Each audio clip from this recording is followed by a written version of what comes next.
31ویں number پر گناہ ہے رشوت لینا اور رشوت دینا۔ رشوت لینا اور رشوت دینا اور رشوت کے لین دین کے معاملات میں واسطہ بننا۔ نبی اکرم صلی اللہ علیہ وسلم نے ارشاد فرمایا، لعن رسول اللہ صلی اللہ علیہ وسلم الراشی والمرتشی۔ حضرت عبداللہ ابن عمر فرماتے ہیں کہ رسول اللہ صلی اللہ علیہ وسلم نے لعنت فرمائی رشوت لینے والے پر بھی اور جو رشوت دینے والا ہو اور جس کو دے رہا ہو اس پر بھی لعنت فرمائی۔ گویا رشوت لینے والے پر بھی لعنت اور جو رشوت لے اس پر بھی اللہ کی لعنت ہے۔ تو یہ ایک کبیرہ گناہ ہے۔ آج کے معاشرے میں دیکھنے میں آتا ہے کہ یہ گناہ بھی بڑھتا جا رہا ہے کہ ایک آدمی کے ذمے ایک کام کا کرنا لازم ہوتا ہے اور اسے اس کی تنخواہ بھی مل رہی ہوتی ہے، لیکن وہ اس کے باوجود مطالبہ کرتا ہے کہ میں کام تب کروں گا جب مجھے اس کام کا اتنا عوض دیا جائے گا۔ اسی طرح بعض لوگ ناجائز کام کو بھی ٹھیک کرنے کے لیے کوئی اہل نہ ہو اور اسے وہ عہدہ سپرد کیا جائے، کسی کے پاس تعلیمی اعتبار سے اہلیت نہ ہو اور اس کو وہ ڈگری فراہم کی جائے، اسی طرح کسی کو کوئی ذمہ داری دی جائے جبکہ وہ اس کا اہل نہیں ہے، تو عموماً ایسے وقت میں رشوت کا مطالبہ کیا جاتا ہے، تو حدیث میں دونوں آدمیوں پر لعنت آئی ہے۔ عموماً جو لوگ اس گناہ کا ارتکاب کرتے ہیں زندگی میں انہیں سکون بھی نہیں ملتا، لا علاج بیماریوں میں مبتلا ہو جاتے ہیں، بیوی بچے نافرمان ہو جاتے ہیں، زندگی کا سکون ختم ہو جاتا ہے، اور جو مال اس حرام کے راستے سے کمایا ہوتا ہے وہ اسی حرام کے راستے میں لگ جاتا ہے اور ایسا مال انسان کو نصیب نہیں ہوتا، اور بسا اوقات انسان اس گناہ کی وجہ سے عذاب قبر میں بھی مبتلا ہو جاتا ہے۔ اردو کی ایک کتاب ہے ناقابل فراموش سچے واقعات، اس میں انہوں نے ایک واقعہ لکھا۔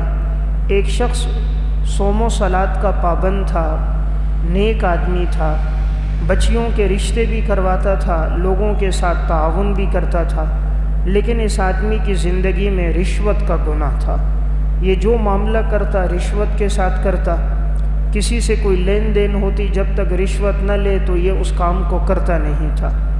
جب اس کا انتقال ہوا لوگ اس کے جنازے میں شریک ہوئے، جب اس کو تدفین کے لیے قبر لے کر گئے تو جیسے قبر میں اس کے جسم کو رکھنا چاہتے تھے تو قبر ٹیڑھی ہو جاتی تھی، تو قبر دائیں اور بائیں طرف سے جہت میں ٹیڑھی ہو جاتی، جسم اندر جاتا نہیں تھا۔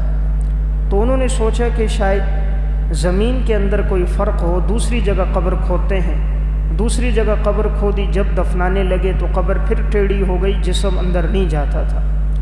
انہوں نے تیسری جگہ قبر کھودی، پھر دفنانے لگے تو اسی طرح قبر کی مٹی اور قبر کی زمین میں ٹیڑھا پن آ جاتا اور جسم اندر داخل نہ ہوتا۔ چوتھی مرتبہ انہوں نے زبردستی قبر کھود کر اور جسم کو زبردستی قبر میں ڈالا۔ کہتے ہیں تھوڑی دیر گزری تھی کہ اچانک ایک زلزلہ سا ہوا اور قبر پہ دراڑیں پڑ گئی، اور ہم نے قبر سے دھواں اٹھتا دیکھا تو ہم سمجھ گئے یہ شخص عذاب قبر میں مبتلا ہے۔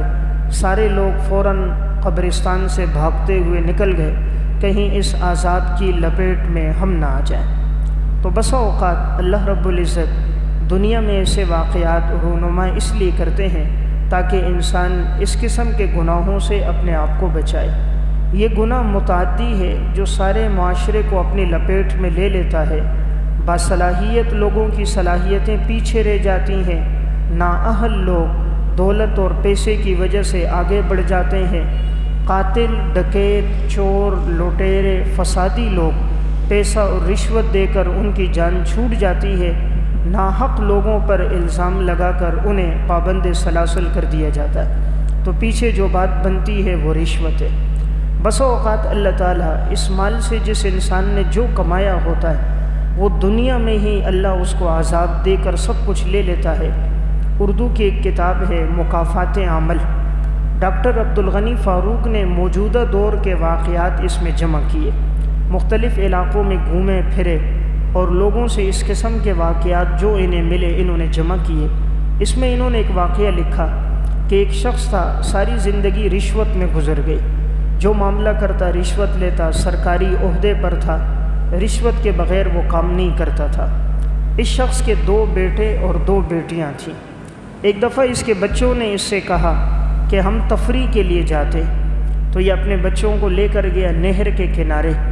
اب بچے وہاں پر تفریح کر رہے تھے، تو وہاں ٹانگے کی سواری موجود تھی، تو اگر کوئی جانا چاہتا تو اسے ٹانگے کی سواری میں بٹھا دیتے اور نہر کے ایک کنارے سے دوسرے کنارے پر جاتے، تو ہوا بھی لگتی خوشگوار اور وہاں کا موسم اور فضا بھی بہت اچھی ہوتی تھی۔ تو اس کے بچوں نے کہا ہم بھی ٹانگے کا سفر کرتے ہیں۔ اس شخص نے ٹانگا بک کروایا، اپنے دونوں بیٹوں کو، دونوں بیٹیوں کو اس میں بٹھایا۔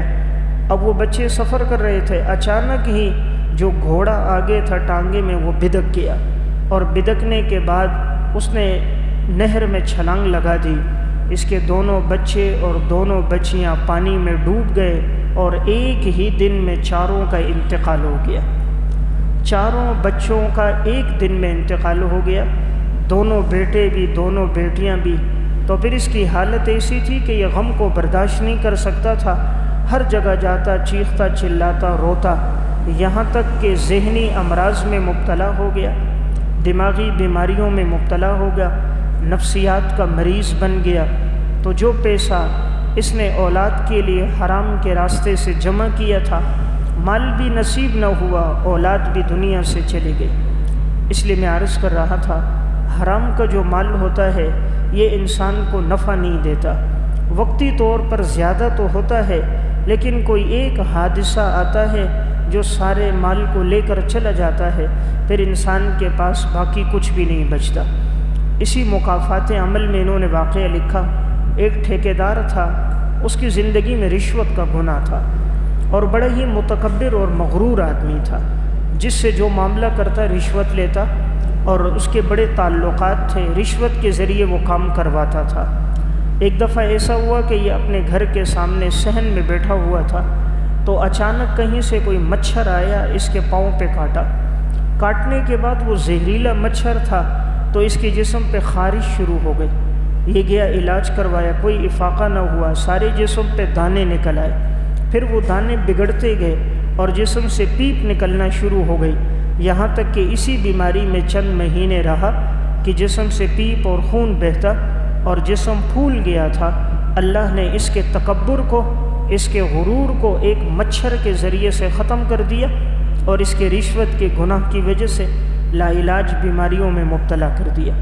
تو میں عرض کر رہا تھا، رشوت ایک بہت بڑا گناہ ہے جو آج ہمارے معاشرے میں بڑھتا جا رہا ہے، اور لوگ اس کو گناہ ہی نہیں سمجھتے اور اس کا نام تبدیل کر دیا۔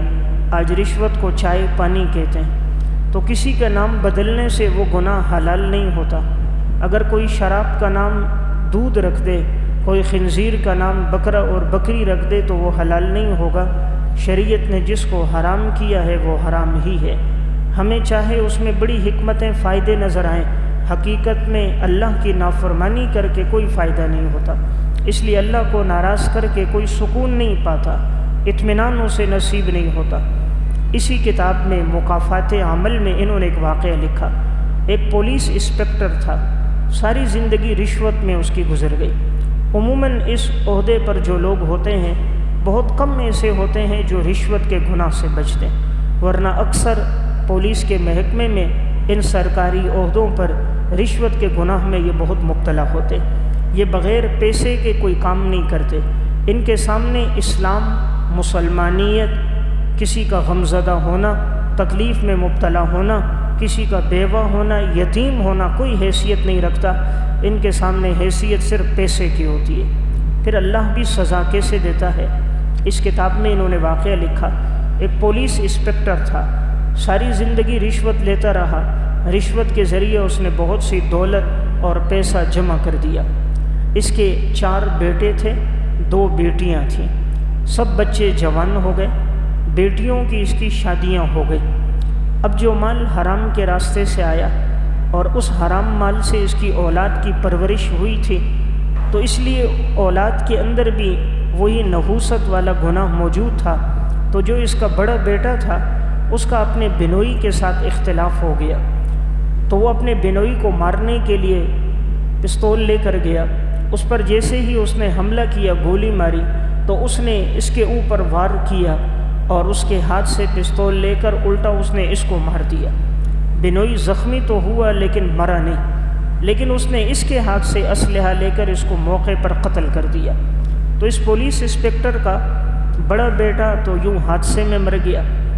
جو دوسرا بیٹا تھا اس کی وی سی آر کی دکان تھی، وہ وی سی آر لینا دینا یہ اس کا کام تھا، اور وہ سیڈیاں اور اسی طرح وہ کیسٹیں جو فلموں کی ہوتی تھی پہلے، تو وہ کیسٹیں اور فلمیں یہ کام وہ کرتا تھا۔ تو جس کے گھر وی سی آر پہنچانا ہوتا وہ خود لے کر جاتا۔ تو دوسرا بیٹا ایک دفعہ کسی نے اس سے کہا فلاں جگہ وی سی آر اور فلاں فلاں فلموں کی کیسٹیں لے کر آؤ، تو وہ وہاں لے کر جا رہا تھا، راستے میں ایکسیڈنٹ ہو گیا، ہاتھ میں وی سی آر تھا، وہیں انتقال ہو گیا۔ تو دوسرا بیٹا کہ جو وی سی آر کے کام میں لگا ہوا تھا، حادثے میں انتقال ہوا، ایکسیڈنٹ کی وجہ سے وہ بھی مر گیا۔ اب جو اس کا تیسرا بیٹا تھا وہ باپ کی اس گاڑی میں جو باپ نے رشوت کے ذریعے سے لی تھی، تفریح کے لیے دوستوں کے ساتھ نکلا، لاہور کے ایک پل پر پہنچا، اچانک پتہ ہی نہیں چلا گاڑی میں اچانک آگ لگ گئی۔ تو انہوں نے بہت کوشش کی نکلنے کی، لیکن آنن فانن گاڑی کے اندر آگ لگی، یہ سب کے سب جھلس کے مر گئے۔ دروازہ کھولتے تھے، دروازہ کھلتا نہیں تھا، بڑی کوشش کی، کھلا نہیں، اور ایک دم اپنی ہی گاڑی میں جھلس کے مر گیا، گاڑی بھی گئی اور یہ شخص بھی گیا۔ تو 3 بیٹے اس طرح مر گئے۔ جو چوتھا بیٹا تھا اب اس نے دیکھا تینوں بھائی تو مر گئے اور باپ کی جائیداد بہت ہے، تو جب حرام سے پرورش ہوتی ہے تو ذہن میں خیالات بھی حرام کے ہوتے ہیں، پھر انسان منصوبے بھی اسی طرح بناتا ہے کہ یہ دولت مجھے کس طرح ملے۔ تو اس نے سوچا دونوں بہنوں کو مار دیتا ہوں، بہنوں کو قتل کر دوں گا تو میں اکیلا باپ کا وارث بنوں گا، جتنا مال ہے مجھے مل جائے گا۔ تو اس چوتھے نے یہ کیا کہ دونوں بہنیں گھر پہ آئی ہوئی تھیں، تو ان بہنوں کے بچے بھی تھے، تو اس بدبخت بھائی نے رات کے وقت جیسے ہی وہ سوئے اسلحہ لے کر آیا، اپنی دونوں بہنوں کو قتل کر دیا۔ جب والدہ کو یہ خبر پہنچی کہ دونوں بہنوں کو بھائی ہی نے مار دیا، اسے ہارٹ اٹیک ہوا اور اس کی ماں کا بھی انتقال ہو گیا۔ ابھی اکیلا رہ گیا، 3 بیٹے بھی مر گئے، 2 بیٹیاں بھی مر گئیں، بیوی بھی اس طرح ہارٹ اٹیک ہو کر اس کا بھی انتقال ہوا۔ اب یہ جو چوتھا بیٹا رہ گیا تھا جس نے اپنی بہنوں کو مارا تھا، اب یہ اس لالچ میں تھا یہ سارا مال میرے پاس آئے گا، باپ سے زبردستی اس نے اپنے نام پہ کروایا، اور اس نے لاہور میں ایک جگہ زمین خریدی اور اپنے لیے خوبصورت گھر بنانے لگا۔ ٹھیکیدار آئے ہیں، زمین ناپ رہے ہیں، مکان بنانا شروع کیا ہے۔ تو اس کے جو بنوئی تھے 2 کہ جس کی انہوں نے اپنی بہنوں کو جو اس نے قتل کیا تھا، ان کے جو شوہر تھے، انہوں نے کہا ہم اس کو نہیں چھوڑیں گے، اس نے ہماری بیویوں کو ناحق مارا۔ تو ایک دفعہ جب یہ اپنا گھر بنانے کے لیے وہاں پر تھا، اسے پتہ ہی نہیں تھا، اچانک وہ دونوں بنوئی آ گئے اور آ کر انہوں نے اس کو مار دیا۔ اس طرح 4 بیٹے بھی مر گئے، 2 بیٹیاں بھی مر گئیں، بیوی کو بھی ہارٹ اٹیک ہو گیا۔ تو یہ وہ پولیس انسپکٹر اکیلا رہ گیا، پورا خاندان اس کا اجڑ گیا، آخر میں ذہنی مریض بن گیا، لا علاج بیماریوں میں مبتلا ہو گیا، پھر ایڑیاں رگڑتے رگڑتے دنیا سے چلا گیا۔ تو اللہ نے ظلم کا بدلہ دنیا میں دے دیا۔ اس لیے میں عرض کر رہا تھا، جب انسان اس حرام کے راستے سے مال کما لیتا ہے، یہ مال نصیب نہیں ہوتا۔ یہ کتنوں کے حقداروں کے حق کو یہ لوگ لوٹتے ہیں، کتنی بیوائیں اپنے حق کے لیے آتی ہیں، لیکن یہ ان کی زمینیں دوسروں کو دے دیتے ہیں، یتیموں کا مال دوسروں کے قبضوں میں دے دیتے ہیں، ناحق مظلوم کے اوپر مقدمات بنا دیتے ہیں، قاتل لوٹیروں کو پیسے لے کر چھوڑ دیتے ہیں۔ تو جب ان کی آہیں ان کو لگتی ہیں، ان کی بددعائیں ان کو لگتی ہیں، تو پھر ان کا رات کا سکون اور دن کا اطمینان چلا جاتا ہے۔ اس لیے ہر گناہ کی ایک سزا ہے، اللہ ڈھیل ضرور دیتا ہے لیکن اللہ معاف نہیں کرتا۔ جب ایسا گناہ ہوتا ہے اللہ ڈھیل دے گا، جب تک بندے نے معاف نہیں کیا اللہ بھی پھر اس کو معاف نہیں کرتا۔ انسان نادان سمجھتا ہے میری کرسی، میرا اقتدار، میری دولت، میرے تعلقات، میرے اوپر کون ہاتھ ڈالے گا؟ تیرے اوپر وہ ہاتھ ڈالے گا جس نے تجھے پیدا کیا ہے۔ تیرے تعلقات بڑے ہیں لیکن سب سے زیادہ طاقتور تیرے رب کی ذات ہے۔ آج انسان اپنی جوانی کے نشے میں ہوتا ہے کہ میرے ہاتھوں میں قوت، جسم میں طاقت، میری ذہانت، اللہ کی پکڑ کا ایک جھٹکا آتا ہے، انسان کی ساری اکڑ ختم ہو جاتی ہے۔ تو انسان بہت کمزور ہے، اللہ کی ذات بہت طاقتور ہے، اس لیے کبھی بھی غرور اور تکبر میں نہ آئے اور کبھی بھی ان کو ناجائز استعمال نہ کرے۔ تو بہرحال میں نے ایک گناہ عرض کیا، 31ویں نمبر پر رشوت لینا اور رشوت دینا۔ نمبر 32، کسی مسلمان کو تکلیف پہنچانا۔ کسی مسلمان کو تکلیف پہنچانا یہ بھی وہ گناہ ہے کہ رسول اللہ صلی اللہ علیہ وسلم نے ایسے آدمی پر لعنت فرمائی۔ سنن ترمذی کی روایت ہے، قال رسول اللہ صلی اللہ علیہ وسلم ملعون من ضار مؤمنا او مکر به، لعنت ہو اس شخص پر جو کسی مسلمان کو تکلیف پہنچائے یا کسی مسلمان کے خلاف سازشیں کرے۔ جو کسی مسلمان کو تکلیف پہنچائے، اس کے خلاف سازشیں کرے، اس پر اللہ کی لعنت ہو۔ اس لیے بڑا گناہ ہے، انسان کوشش یہ کرے اپنے دوسرے مسلمان بھائی کو نفع دے، راحت دے، اس کے خلاف سازش نہ کرے۔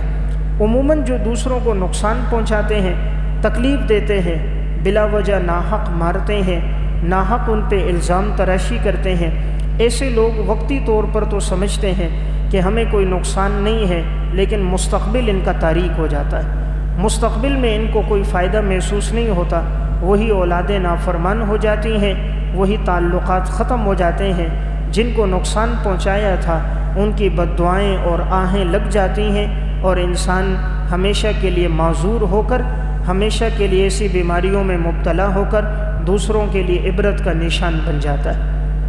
نمبر 33، عورتوں کا قبرستان جانا۔ عورتوں کا قبرستان جانا، اس پر بھی نبی اکرم صلی اللہ علیہ وسلم نے لعنت فرمائی۔ سنن ابی داؤد کی روایت ہے، حضرت عبداللہ بن عباس رضی اللہ تعالیٰ عنہ فرماتے ہیں، لعن رسول اللہ صلی اللہ علیہ وسلم زائرات القبور، آپ صلی اللہ علیہ وسلم نے لعنت فرمائی ان عورتوں پر جو قبرستان جاتی ہیں، قبروں کی زیارتوں کے لیے جو جاتی ہیں ان پر لعنت فرمائی۔ یہ ان عورتوں پر لعنت ہے، عموماً ایسی عورتیں قبرستان جا کر جزا فضا کرتی ہیں، چیختی ہیں، چلاتی ہیں، روتی ہیں، گریبان پھاڑتی ہیں، اپنے رخساروں کو پیٹتی ہیں، عموماً اپنے سر پر، اپنے جسم پہ مٹی ڈالتی ہیں، واویلا کرتی ہیں، اس لیے شریعت نے منع کیا۔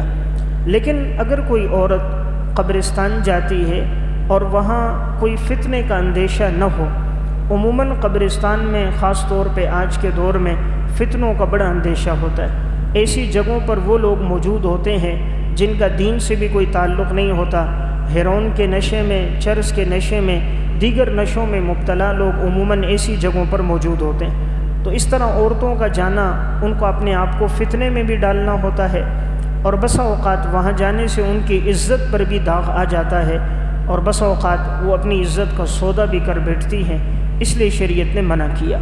لیکن عموماً جیسے گاؤں کے قبرستان ہوتے ہیں، اپنے اپنے دیہات کے قبرستان ہوتے ہیں، تو وہاں اگر فتنے کا کوئی اندیشہ نہ ہو اور عورت باپردہ ہو کر جائے، اس کا محرم اس کے ساتھ موجود ہو، اور وہاں جا کر کوئی خلاف شرع کام نہ کرے، وہاں جا کر صرف قبر پہ جا کر عبرت حاصل کرے، میت کے لیے دعا کرے، خود اپنی موت کی تیاری کے لیے فکر مند ہو جائے، تو اس کی گنجائش ہے۔ علامہ طحطاوی رحمۃ اللہ علیہ کی ایک کتاب حاشیۃ الطحطاوی علی مراقی الفلاح شرح نور الایضاح، اس میں انہوں نے لکھا ہے کہ حضرت فاطمہ رضی اللہ تعالیٰ عنہ حضرت حمزہ رضی اللہ تعالیٰ عنہ کی قبر کی زیارت کے لیے جاتی تھی۔ ام المومنین حضرت عائشہ رضی اللہ تعالیٰ عنہ اپنے بھائی عبد الرحمن بن ابی بکر کی قبر پر گئی تھیں۔ تو اس طرح اگر کوئی عورت جائے جبکہ محرم ساتھ ہو، فتنے کا اندیشہ نہ ہو، خلاف شرع کام کا ارتکاب نہ کرے، جزا فضا نہ کرے، دن کی روشنی میں جائے، لوٹ کر آئے، مقصد عبرت حاصل کرنا ہو، تو اس کے لیے گنجائش ہے، وہ جا سکتی ہے، ورنہ نہ جانا اس کے لیے بہتر ہے۔ نمبر 34، قبروں کو سجدہ گاہ بنانا اور وہاں پہ چراغ رکھنا۔ قبروں کو سجدہ گاہ بنانا اور چراغ رکھنا یہ بھی وہ گناہ ہے کہ رسول اللہ صلی اللہ علیہ وسلم نے ایسے آدمیوں پر لعنت فرمائی۔ سنن ابی داود کی روایت ہے، لعن رسول اللہ صلی اللہ علیہ وسلم والمتخذین علیہ المساجد والسرج، نبی اکرم صلی اللہ علیہ وسلم نے لعنت فرمائی ان لوگوں پر کہ جو قبروں کو سجدہ گاہ بناتے ہیں اور قبروں پر چراغ رکھتے ہیں، ان پر لعنت کی۔ قبرستان جانے کا مقصد عبرت حاصل کرنا ہے۔ اب اگر کوئی قبروں کو سجدہ کرتا ہے تو چونکہ غیر اللہ کو سجدہ کرنا کفر ہے، اس لیے حدیث میں اس سے روکا گیا ہے۔ آج بعض نادان لوگ قبروں پر سجدہ کرتے نظر آتے ہیں، قبروں کا طواف کرتے نظر آتے ہیں، قبروں کا بوسہ لیتے نظر آتے ہیں۔ خاص طور پہ دیہاتوں میں یہ گناہ بہت زیادہ ہے۔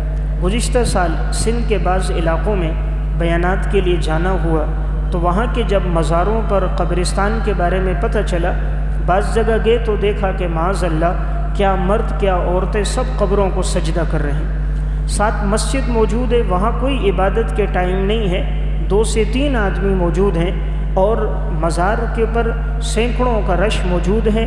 بے پردگی کا ایک طوفان ہے، بے حیائی اور فحاشی موجود ہے۔ جو آتا ہے قبر کے سامنے پہلے سجدہ کرتا ہے، قبر کے طواف کر رہے ہیں، قبر کو چوم رہے ہیں، تو یہ شرک ہے۔ سجدہ صرف اللہ کے لیے، یہ پیشانی اس کے سامنے جھکے گی جس نے اس پیشانی کو پیدا کیا ہے، جس رب نے بنایا ہے، اس کے علاوہ کسی کے لیے سجدہ جائز نہیں۔ رسول اللہ صلی اللہ علیہ وسلم سے جب صحابہ اکرام نے فرمایا یا رسول اللہ کیا ہم آپ کو سجدہ نہ کریں جس طرح روم اور فارس کے لوگ سجدہ کرتے ہیں اپنے بادشاہوں کو، آپ نے فرمایا نہیں، سجدہ صرف اللہ کے لیے ہوگا۔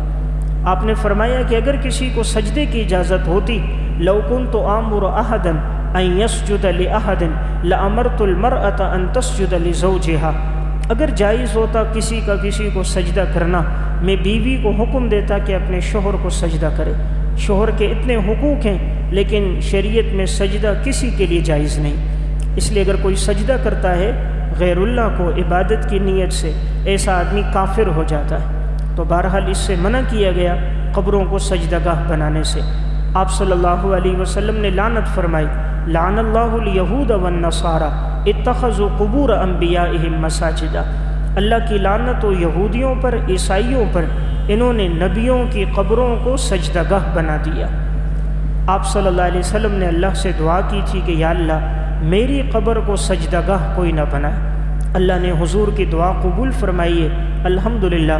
آپ صلی اللہ علیہ وسلم کے روزہ اطہر پر کوئی شرک نہیں ہوتا، کوئی وہاں سجدہ نہیں کرتا، اللہ نے آپ کی قبر کو محفوظ رکھا ہے۔ تو اگر سجدہ کسی کے لیے جائز ہوتا، کائنات میں سب سے بڑا مقام آپ صلی اللہ علیہ وسلم کا ہے، تو جب حضور کے لیے نہیں ہے تو دوسرے بزرگوں کے لیے، پیروں کے لیے، عاملوں کے لیے تو بطریق اولا ناجائز ہے۔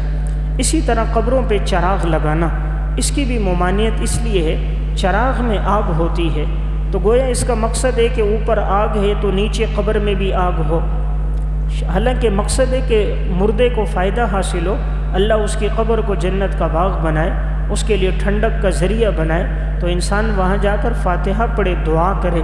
اس لیے چراغ جلانے سے اپنے آپ کو بچانا چاہیے۔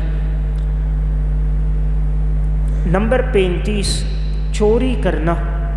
چوری کرنا یہ بھی وہ گناہ ہے جس پر آپ صلی اللہ علیہ وسلم نے لعنت فرمائی۔ صحیح بخاری کی روایت ہے، حضرت ابو ہریرہ رضی اللہ تعالیٰ عنہ فرماتے ہیں، لعن اللہ السارق یسرق البیضۃ فتقطع یدہ، اللہ کی لعنت و چور پر کہ یہ چور انڈا چوری کرتا ہے اور اس میں اس کا ہاتھ کاٹ دیا جاتا ہے۔ وَيَسْرِقُ الْحَبْلَ فَتُقْطَعُ يَدُهُ، رسی چوری کرتا ہے اور اس کا ہاتھ کاٹ دیا جاتا ہے۔ یعنی آپ نے اس حدیث میں چور پر لعنت فرمائی۔ تو چوری کرنا وہ گناہ ہے کہ جس پر لسان نبوت سے لعنت کی گئی ہے۔ یہ گناہ بھی معاشرے میں بڑھتا جا رہا ہے، اس لیے انسان اپنی اولاد پہ کڑی نگاہ رکھے۔ اگر کوئی بچہ اس گناہ میں مبتلا ہے، بچپن ہی سے اسے روکے۔ عموماً بچے ابتدا میں چھوٹی چوریاں کرتے ہیں، رفتہ رفتہ پھر بڑے گناہ میں مبتلا ہو جاتے۔ اگر ماں باپ کی نگاہ بچوں پر ہو تو وہ بچپن ہی سے انہیں ان گناہوں سے باز رکھ سکتے ہیں۔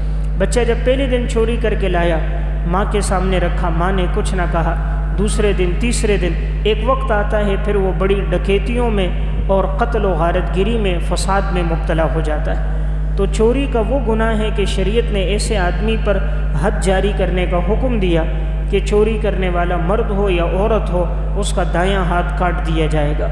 شریعت کا مقصد لوگوں کے مال کی حفاظت ہے۔ نمبر 36، نابینا آدمی کو راستے سے بھٹکانا۔ نابینا شخص کو راستے سے بھٹکانا۔ ایک نابینا آدمی ہے، ایک آدمی اس کا ہاتھ پکڑ کر اس کو غلط راستے پہ لے کے جا رہا ہے۔ مثلاً وہ کہتا ہے مجھے فلاں جگہ چھوڑ کر آؤ، اور وہ اس کا ہاتھ پکڑتا ہے، وہاں نہیں چھوڑ کر آتا، دوسری جگہ لے کر جاتا ہے، یا اس کا ہاتھ پکڑ کر ایسی جگہوں سے لے کر جا رہا ہے کہ اس کے کپڑے گندے ہو جائیں، جسم ناپاک ہو جائے، کسی حادثے کا نشانہ بن جائے، تکلیف اور اذیت میں مبتلا ہو جائے۔ تو یہ جو نابینا کو دھوکہ دے رہا ہے، آپ نے فرمایا ایسے آدمی پر اللہ کی لعنت ہو۔ تو رسول اللہ صلی اللہ علیہ وسلم نے ارشاد فرمایا، ملعون من کمہ اعمی عن الطریق، لعنت ہو اس شخص پر جو نابینا آدمی کو راستے سے بھٹکا دے۔ تو یہ مسند احمد کی روایت ہے۔ اس سے پتہ چلا نابینا آدمی کے ساتھ خیر خواہی کرنی چاہیے، راستہ اسے معلوم نہیں، ہمیں اسے راستہ دکھانا چاہیے۔ اللہ نے ہمیں آنکھوں کی نعمت عطا فرمائی، اگر اللہ ہم سے یہ نعمت چھین لے، آنکھوں کی بینائی سلب کر دے تو ہم کیا کر سکتے ہیں؟ لیکن یہ رب کی عطا ہے کہ اللہ نے ہمیں یہ نعمت دی ہے۔ نمبر 37، جانوروں کے ساتھ بدفعلی کرنا۔ جانوروں کے ساتھ بدفعلی کرنا یہ بھی وہ گناہ ہے جس پر لسان نبوت سے لعنت آئی ہے۔ مسند احمد کی روایت ہے، رسول اللہ صلی اللہ علیہ وسلم نے ارشاد فرمایا، ملعون من وقع علی بہیمۃ، اللہ کی لعنت ہو اس پر جو شخص چوپاہے پر واقع ہو، یعنی اس کے ساتھ بدفعلی کرے، یعنی ایسا کوئی بدبخت انسان ہو کہ جو جانور سے اپنی حاجت کو پورا کر رہا ہو، ایسے آدمی پر اللہ کی لعنت ہو۔ شریعت نے انسان کو جائز راستہ بتایا اور وہ نکاح کا راستہ ہے۔ اب ایک آدمی اس جائز راستے کو چھوڑ کر گناہ کا راستہ اختیار کرتا ہے تو ایسے آدمی پر اللہ کی لعنت ہے۔ اور عموماً جو آدمی زنا کا راستہ، بے حیائی کا راستہ اختیار کرتا ہے، کبھی اس کو سکون نہیں ملتا، بیماریوں میں، پریشانیوں میں مبتلا ہو جاتا ہے۔ عموماً اس قسم کے گناہ سے، زنا سے اللہ رزق کی برکت چھین لیتا ہے۔ پہلے اللہ خوب رزق دے رہا تھا، جب آدمی یہ گناہ کر دیتا ہے، ہر آنے والے دن میں اس کا رزق کم ہوتا جاتا ہے، کم ہوتا جاتا ہے۔ نمبر 2، بیوی بچوں کے دلوں سے محبت ختم ہو جاتی ہے۔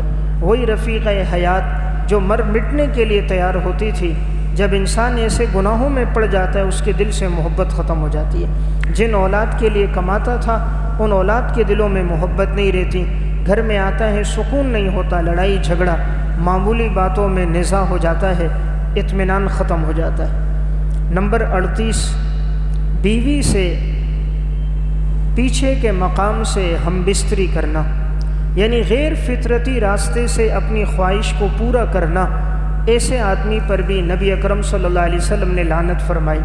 سنن ابی داؤد کی روایت ہے، حضرت ابو ہریرہ رضی اللہ تعالیٰ عنہ ارشاد فرماتے ہیں کہ نبی اکرم صلی اللہ علیہ وسلم نے فرمایا، ملعون من اتی امرأتہ فی دبرہا، اس شخص پر اللہ کی لعنت ہو جو اپنی خواہش کو پورا کرتا ہو غیر فطرتی راستے میں، یعنی فطرتی راستے سے ہٹ کر اگر کوئی آدمی ایسا ارتکاب کرے گا اس پر اللہ کی لعنت ہوگی۔